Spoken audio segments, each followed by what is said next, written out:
अऊज़ु बिल्लाहि मिनश्शैतानिर्रजीम बिस्मिल्लाहिर्रहमानिर्रहीम अस्सलामु अलैकुम वरहमतुल्लाहि वबरकातुहू। अलहरम ऑनलाइन कुरान अकेडमी में खुशामदीद।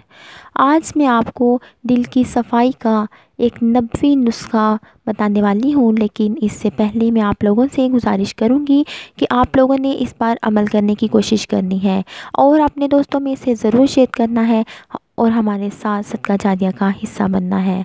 तो चलते हैं दिल की सफाई के नबवी नुस्खे की तरफ। हज़रत ज़ैद बिन साबित रज़ियल्लाहु तआला अन्हा से रवायत है कि रसूलुल्लाह सल्लल्लाहु अलैहि वसल्लम ने इरशाद फरमाया, 3 आदतें ऐसी हैं कि इनकी वजह से मोमिन का दिल कीना, खयानत और हर किस्म की बुराई से पाक रहता है। नंबर 1, सिर्फ़ अल्लाह ताला की रज़ा और खुशनुदी के लिए अमल करना।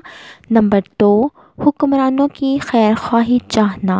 नंबर 3, मुसलमानों की जमात के साथ चिमटे रहना, क्योंकि जमात के साथ रहने वालों को जमात के लोगों की दुआएं हर तरफ से घेरे रखती हैं, जिनकी वजह से वो शर व फसाद से महफूज रहते हैं। सुबहान अल्लाह।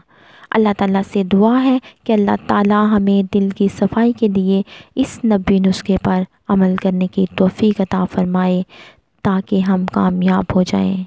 आमीन।